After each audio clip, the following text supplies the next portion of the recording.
مشتاق عليك قلبي نادالك حني في يوم تعالى. Insyaallah pemateri yang selanjutnya guru saya, mentor saya yaitu Bapak Ustadz Jalaluddin Mulkini SAG. Oleh sebab itu ausaul waktu ma'a kulli hurmatin usallimu laka, seluas-luasnya waktu dengan segala kehormatan kami persilakan kepada beliau. Nanti yang pulang Assalamualaikum warahmatullahi wabarakatuh. Alhamdulillah ta'ala nikah wa syifa wa la ilaha illallah wahdahu la syarika lahu wa asyhadu anna Muhammadan abduhu wa rasuluh. Allahumma shalli wa sallim wa barik ala sayyidina wa habibina wa syafiina wa qurrati a'yunina maulana Muhammad wa ala alihi wa sahbihi wa sallam. ولا تعالى الكتاب الكريم أعوذ بالله من الشيطان الرجيم بسم الله الرحمن الرحيم واذكر أيام منكم وصالح عبادكم وإيمانكم يقولوا قرائهم والله عظيم والله واسع وقال صلى الله عليه وسلم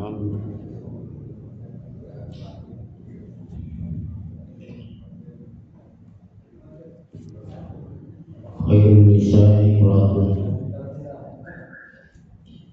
إذا نظرت إليها سرت وإذا مرت وإذا بكمتها حفظت بمالها ونفسها.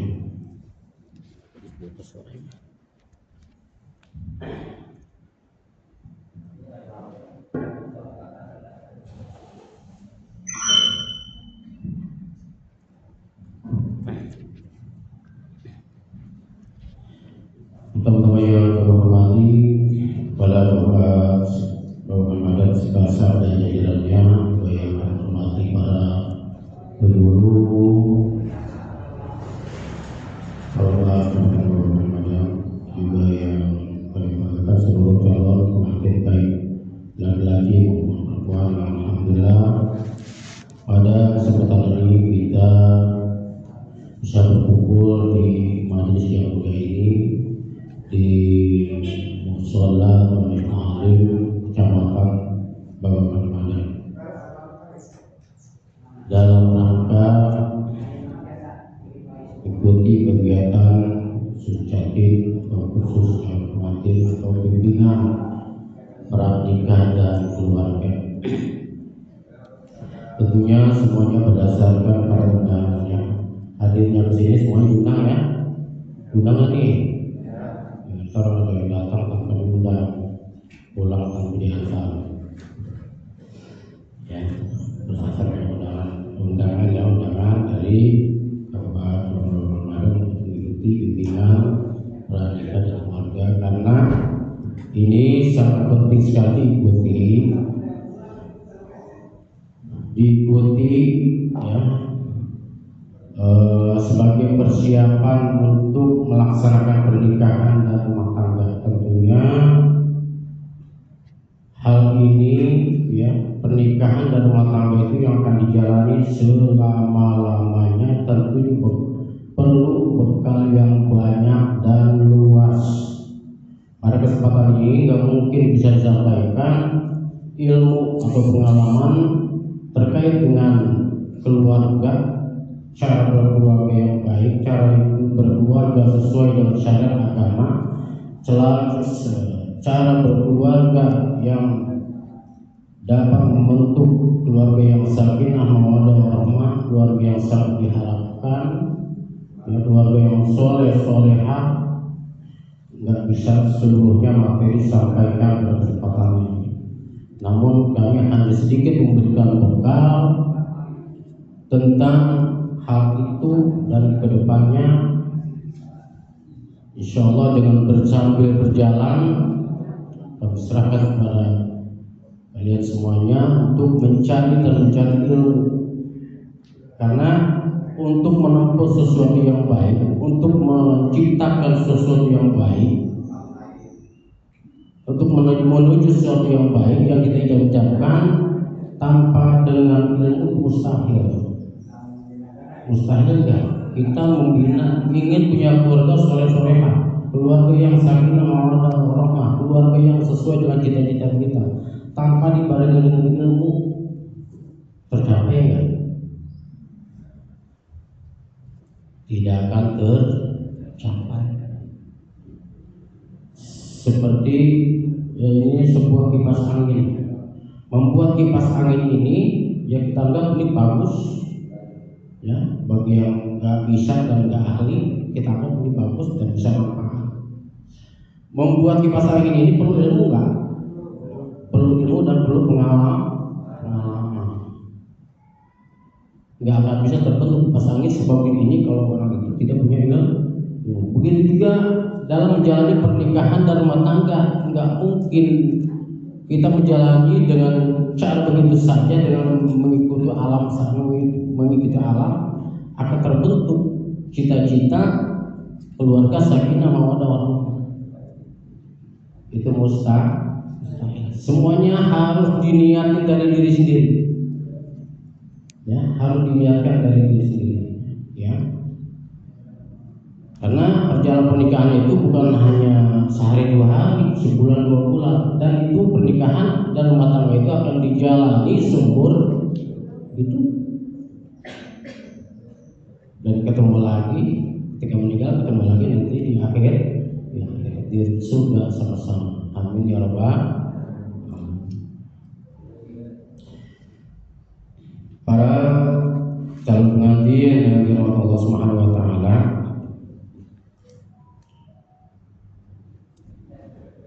pernikahan yang akan dijalani itu memiliki dua pedoman, dua konsep. Satu, pernikahan dan keluarga itu dijalani berdasar pada hukum negara. Ya. Pernikahan dan rumah tangga, pernikahan dan menjalin rumah tangga berdasar pada dua hukum. Satu hukum negara, yang kedua hukum syariat agama Islam. Terkait dengan pedoman yang pertama yaitu kita berpedoman pada undang-undang yang berlaku di negara Indonesia. Di antaranya yaitu Undang-Undang Nomor 16 Tahun 2019 mengatur tentang usia perkawinan, usia pernikahan, tapi usia yang boleh menikah. Yaitu di sini diatur yang boleh menikah yaitu usia 19 tahun. Ini udah cukup semuanya? Udah cukup semua belum nih? Nggak jadi kalau nikahnya. Nggak jadi nikahnya, kenapa? Nggak cukup umurnya. Ya tunggu 2 tahun lagi. Ya, mau tinggal besok lagi mau nikah, nggak jadi. Ya, itu usia ya diatur oleh negara. Nah, ketika bermasalah dengan itu dengan usia, maka harus ada proses yang dilalui, yaitu melalui sidang pengadilan. Itu aturan negara. Ada masalah berarti ya. Cukup semua ya. Tuh, yang begitu juga bahwa negara membolehkan pernikahan bila mana usia 19 tahun, di mana usia 19 tahun itu adalah usia sudah melewati dari balik, usia yang sudah melewati dari balik. Sedangkan balik adalah aturan syariat agama yang mengatur dan mengesahkan dan membolehkan bahwa seseorang itu boleh menikah. Yang kedua, berpedoman kepada syariat agama. Ini yang terpenting. Ya. Ini yang terpenting. Berpedoman pada syariat agama. Karena nikah itu adalah ibadah. Nikah pun disebut ibadah. Nikah adalah sebagai setengah ibadah. Di dalamnya harus dilakukan sesuai dengan cara-cara ibadah, sesuai dengan syariat agama Islam. Sah dan tidaknya pernikahan itu harus sesuai dengan syariat. Apa itu nikah? Sebelum dibahas lebih lanjut, Nikah itu apa? Kita buka definisi nikah sesuai dengan fikih, ya. Sesuai dengan ilmu fikih yang kami ambil dari kitab-kitab yang terakhir. Di situ di dalamnya terdapat satu pengertian, satu definisi apa itu nikah, yaitu al-aqdul masyhur al-mustamil ala syurutil arkan. Yaitu satu akad, satu ikatan yang masyhur yang meliputi di dalamnya syarat dan rukun. Nah, nikah itu harus ada syarat, ada rukun. Karena nikah itu ibadah, maka harus ada yang namanya syarat dan rukun. Sama seperti sholat, sama seperti sholat. Sholat syarat sah sholat, syarat sah sholat apa? Di antaranya adalah suci dari hadas kecil dan hadas besar. Hadas kecil, ya, menghilangkan hadas kecil dengan cara berwudu, menghilangkan hadas besar dengan cara mandi. Mandi apa?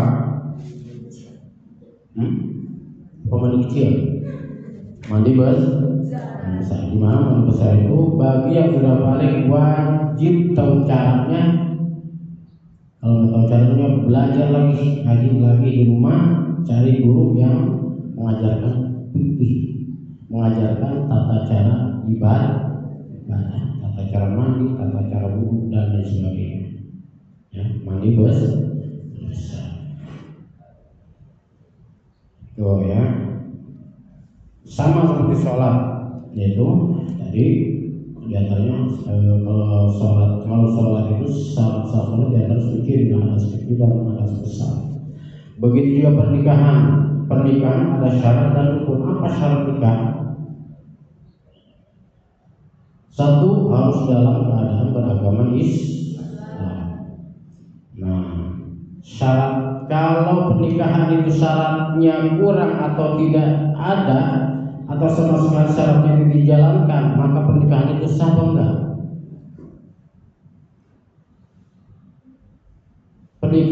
Pernikahan yang menuntut syarat itu harus ada, rukun itu jelas harus ada, kemudian syarat di antara syaratnya itu tidak sempurna atau tidak dilaksanakan syaratnya, maka nikahnya sah. Enggak bedanya sholat, syarat sah sholat tadi harus wudu, ini ujung-ujung sholat aja tanpa wudu. Nah, sholat sah nggak? Agak sah sholat. Begitu juga dalam pernikahan, tadi syaratnya adalah Islam. Yang namanya Islam, yaitu harus mengikuti sesuai dengan rukun Islam. Apa rukun Islam? Satu, syahadat. Dua, sholat. Tiga, zakat. Empat, puasa. Lima, haji bila mau. Nah, sekarang masalah sholat, dia si calon pengantin ini tertulis agamanya Islam di KTP, di KK dan di tempat-tempat yang lain tertulis agamanya Islam. Akan menikah, ya, akan menjalankan pernikahan, sementara dia enggak sholat. Nah, sedangkan Islam seorang itu bisa ditentukan dari sholat atau tidak. Nah, mulai saat ini yang sholatnya masih bolong-bolong, yang masih banyak meninggalkan sholat, mulai sekarang jangan pernah ninggalin sholat lagi dalam keadaan bagaimanapun, dalam keadaan sibuk bagaimanapun. Ya, waktu sholat itu kan waktunya istirahat. Sesibuknya orang pasti ada istirahatnya, ada istirahatnya. Dari pagi dusek, bahasa sini. Kalau bahasa kebanyakan Madangnya dusek, ya. Apa namanya, sibuk dari pagi, pasti siangnya istirahat, pasti belum makan, belum dan sebagainya. Nah, di waktu istirahat itulah kita manfaatkan waktunya untuk sholat.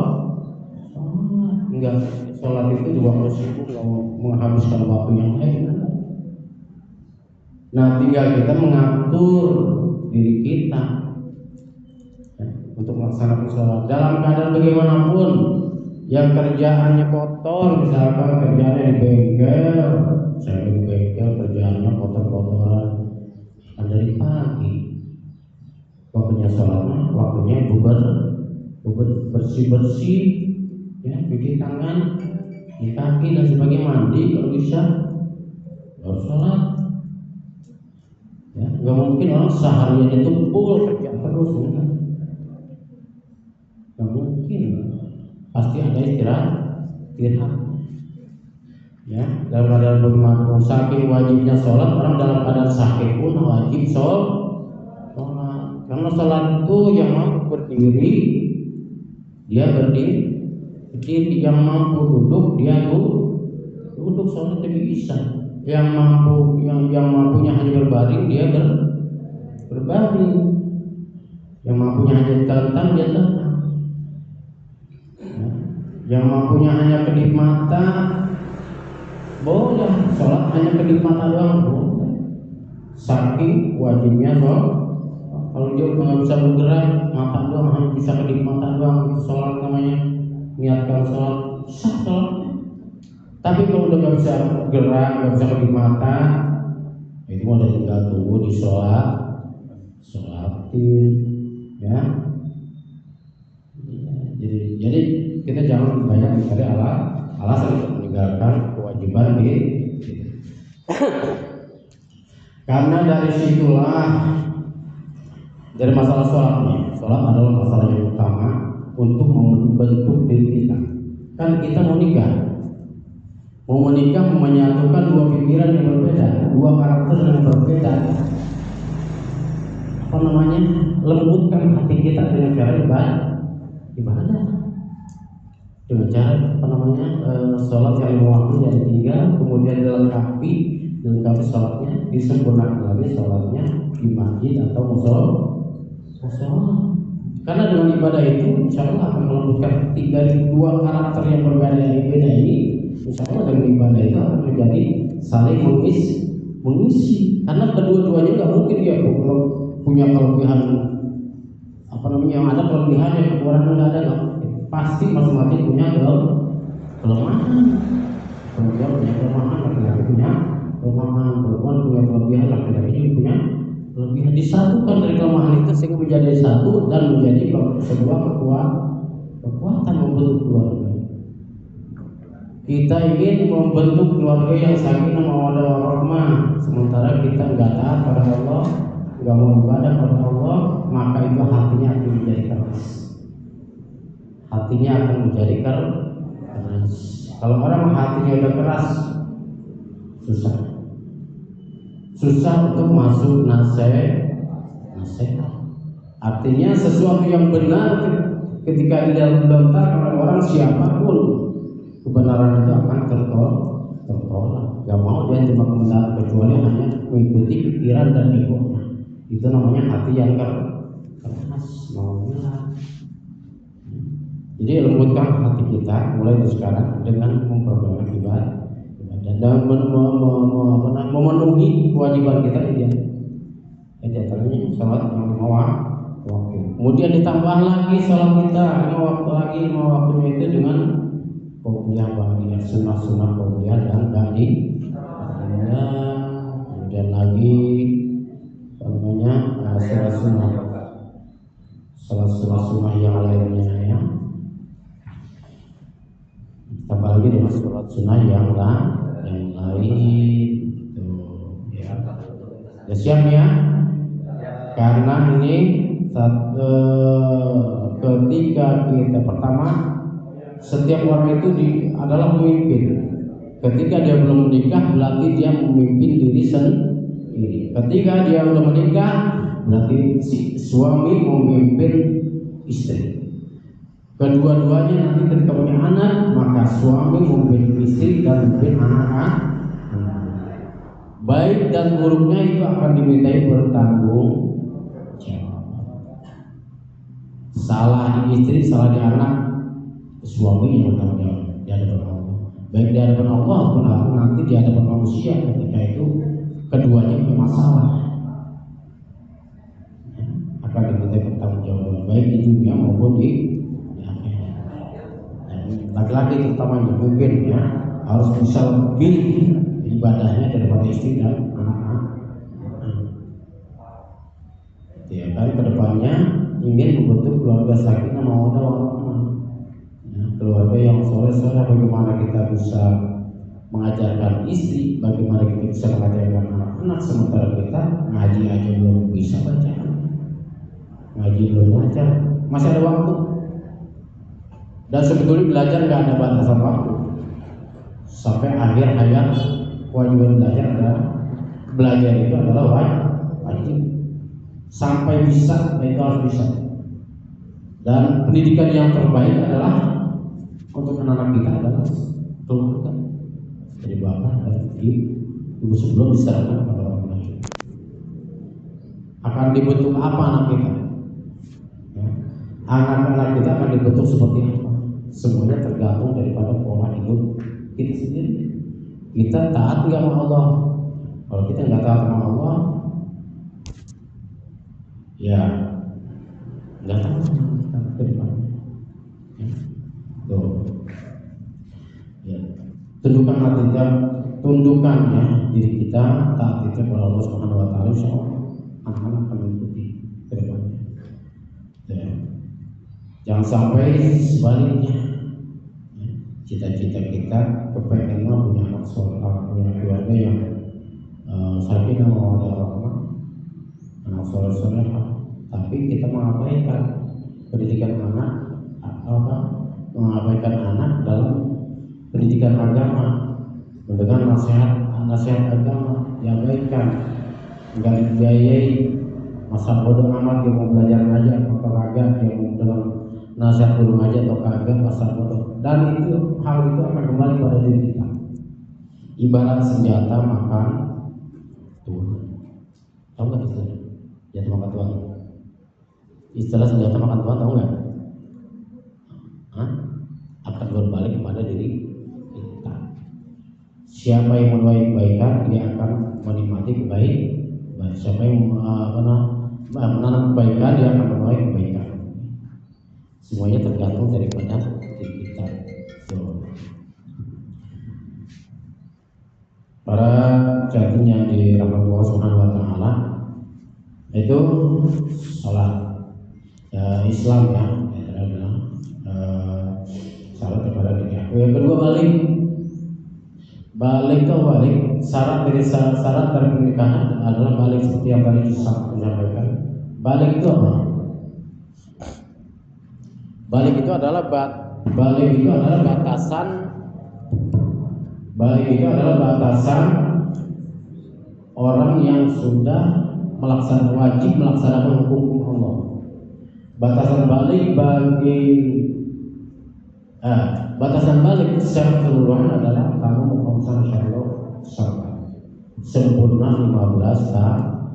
Ketika sudah 15 tahun kemudian masuk usia berbalik. Nah, batasan balik bagi perempuan adalah ciri-ciri balik bagi perempuan adalah menstruasi. Itu adalah ciri atau mulai dia akhir balik. Ketika dimasuki akhir balik, maka wajib melaksanakan hukum-hukum Allah, namanya mukallaf. Mukallaf itu adalah orang yang wajib melaksanakan hukum Allah. Yang wajibnya harus dilaksanakan, yang haramnya harus ditinggalkan. Seperti kalau orang yang belum balik tidak melaksanakan sholat, dosa enggak? Orang yang belum balik meninggalkan sholat, dosa enggak? Enggak. Orang yang belum balik melakukan hal yang dilarang Allah, minum minuman keras, dosa enggak? Belum balik minum minuman keras, dosa enggak? Dosa. Belum balik. Kalau si yang belum balik, si anak yang belum balik mah tidak dosa. Tapi orang yang melihatnya atau orang tuanya itu yang dosa ketika dibiarkan. Itu batasan balik. Kemudian Kewajiban bagi yang apa namanya tadi, ciri balik bagi perempuan adalah menstruasi. Menstruasi paling lama berapa lama? Hai perempuan, saya nggak nanya ke laki, soal perempuan yang menstruasi berapa lama? Hah? 13 hari. Pernah 13 hari? Pernah 10. Pernah 10 hari. Yang lain? Hah? 7 hari. Hal tersebut itu senantiasa banyak dibahas dalam pengajian-pengajian fikih namanya. Fikih itu adalah tata cara hal yang syariat yang mengatur tentang tata cara ibadah, termasuk masalah haid. Haid paling lama adalah 15 hari secara aturan fikih. Dan secara aturan biologisnya pun, aturan keadaan fisik manusia pun seperti itu. Paling lamanya menstruasi adalah 15 hari. Selama 15 hari itu dia haid, maka dia tidak wajib melaksanakan sholat. Ya, kalau ada peretnya, ada liburnya sholat karena tadi menstruasi sampai 15 hari. Ketika lebih dari 15 hari kemudian masih keluar darah, maka wajib hukumnya melaksanakan sholat. Karena lebih dari 15 hari itu namanya bukan darah haid. Nah, laki-laki perlu paham. Ya, laki-laki perlu paham karena akan bersama dengan calon istrinya nanti, ya akan perlu paham karena akan bersama dengan istri nanti, ya. Jadi lebih dari 15 hari maka hukumnya adalah wajib melaksanakan sholat. Kenapa?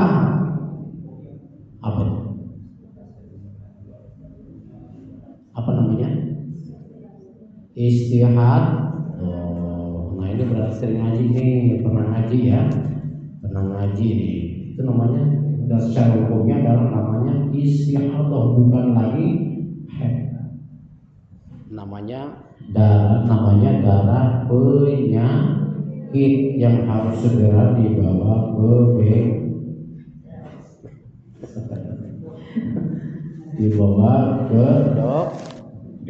dokter, ya, dikonsultasikan, ya. Itu berarti sudah wajib melaksanakan sholat. Bagaimana kalau masih keluar darah? Ya nggak apa-apa, cuma darahnya nggak boleh netes, nggak boleh keluar disumpel pakai naon ya, disumpel pakai apa aja, ya. Kemudian paling sedikitnya menstruasi 1 hari 1 malam. Ada lagi jawaban yang lain? Paling sedikit tadi jawabannya ada 1 hari 1 malam. Ada lagi yang lain? Nah ini perlunya ngaji. Banyak banget hukum-hukum yang harus kita ketahui tentang fikih. Ya, insya Allah saya harapkan semua ini ngaji lagi ya di rumah ya. Ngaji di rumah majelis taklim yang bahas tentang fikih. Ya mudah-mudahan bisa dipakai hari itu, atau kalau tidak dicatat-catat buat kita nanti atau buat anak kita nanti. Ya. Paling sedikit, ada yang tahu lagi? Ada yang tahu? Hah? Ada yang tahu paling sedikitnya menstruasi? Mungkin pernah ngaji, pernah di pondok, pernah di majelis taklim.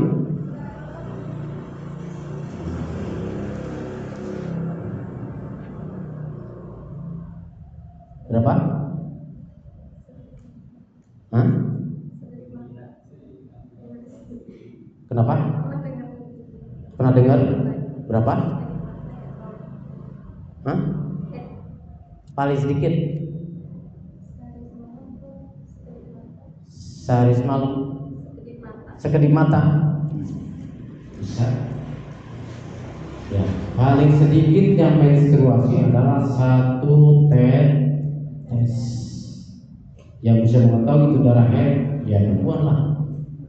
Ya, dia sendiri, wah ini darah haid karena sering pengalaman darah haid seperti itu.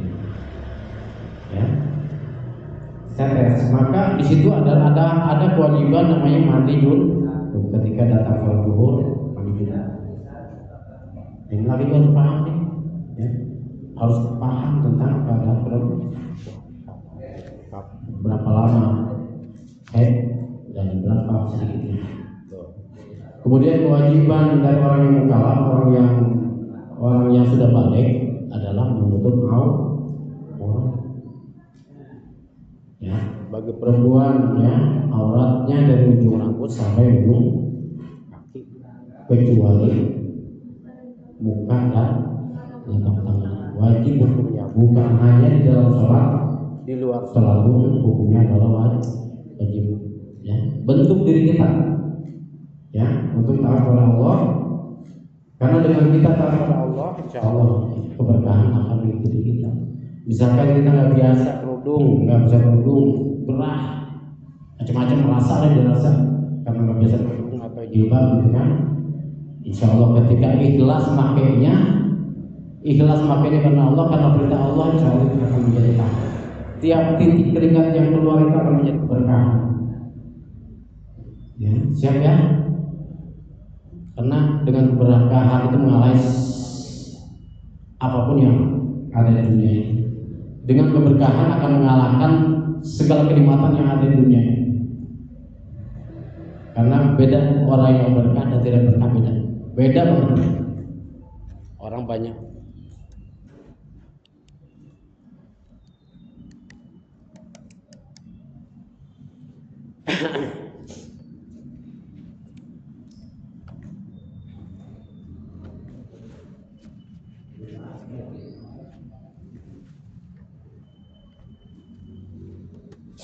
Beda antara berkah dan tidak berkah.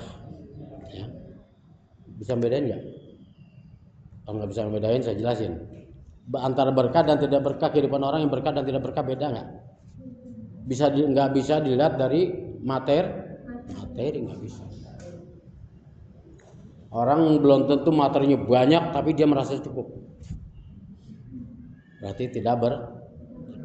Tapi orang yang materinya sederhana tapi dia merasa cukup, hidupnya damai, tentram, pikiran tenang, itu namanya berkah. Kemudian contoh lainnya, seorang dua pemuda yang sakitnya itu ya nggak parah, cuma meriang, tahu meriang tahu nggak? Meriang, panas dingin. Yang satu dikasih bodek, yang satu kasih bodek. Bodrek berapa? Cuma 1.000 ya, 1.000 perak. Ya. Yang satu mah sembuh, udah kerja lagi, aktivitas dan lain sebagainya. Yang satu tambah parah. Yang satu tambah parah, ke rumah sakit sampai menghabiskan jutaan rupiah, ratusan juta. Ya. Karena dia banyak hartanya. Mana yang berkah?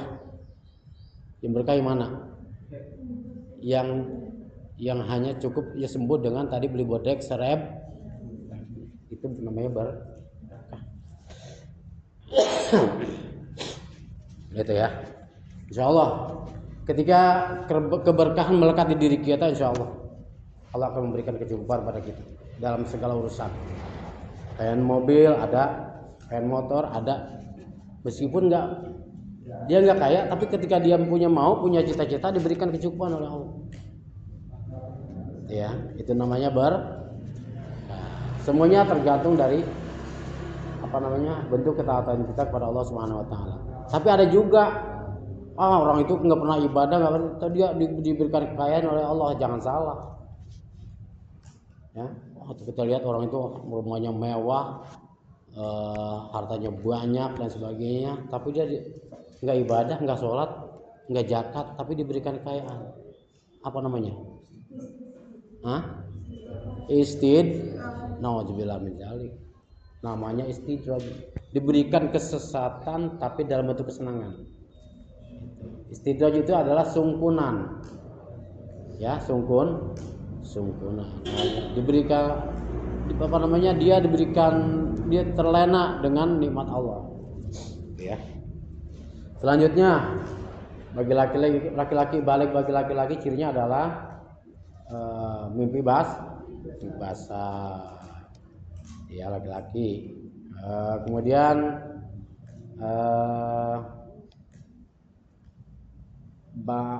aurat laki-laki batasan aurat laki-laki udah sampai lutut ya kalau di sini bujal ya dari mulai batas bujal sampai bawah lutut itu adalah aurat laki-laki baik di dalam sholat ataupun di luar sholat. Hukumnya adalah ketika kita biarkan maka dosa hukumnya, ketika kita abaikan, kita biarkan terlihat oleh orang lain. Ya, mulai sekarang ya sedikit banyak mungkin paham terkait itu, maka jangan kita mengabaikan hal itu. Ke pasar karena jangan pakai celana pendek. Nah, selanjutnya terkait dengan pembentukan keluarga yang sakinah mawaddah warahmah dalam konsep Rasulullah SAW, seperti yang tadi disampaikan dalam hadis Rasulullah, khairun nisa'i imra'atun, sebaik-baiknya perempuan adalah iza nazarta ilaiha sarotka, apabila suami melihat istrinya maka suami menjadikannya senang. Ya, ini kira-kira ini calon istri-istri ini calon istri pada siap nggak membuat senang suami ini? Jangan siap dalam keadaan lagi punya duit doang. Orang kan nggak selamanya punya duit, nggak selamanya dompetnya itu tebal, nggak selamanya rekeningnya itu gendut. Kadang-kadang ada korencangnya kalau ada korencangnya, ada keringnya. Bisa nggak kayak gitu? Nabi memberikan konsep seperti itu. Iza nazarta ilaiha saratka, apabila si suami memandang si istrinya teh selalu membuat cerah pikirannya, bukan malah membikin ruwet. Bisa kayak gitu? Ya kan orang calon suami ini nggak selamanya dia dalam keadaan punya uang, nggak selamanya dalam urusannya itu beres. Ya kadang di tempat kerjaannya juga ya nggak sedikit punya masalah. Harus bisa dibayangkan seperti itu. Nah, ketika pulang ke rumah jangan lari tambah diomelin. Mengatakan ya, jangan dalam keadaan pailit atau dalam keadaan cukup pun harus bisa bersikap menyenangkan suami. Jangan pakai suami punya masalah disalah-salahin, digoblok-goblok. Nah, itu bukan konsep Nabi kayak gitu. Ya, itu ya konsepnya ya. Konsep yang utama itu. Iza nazarta ila saratka wa iza amarta ata'atka, apabila suami memerintahkan selalu taat. Ya.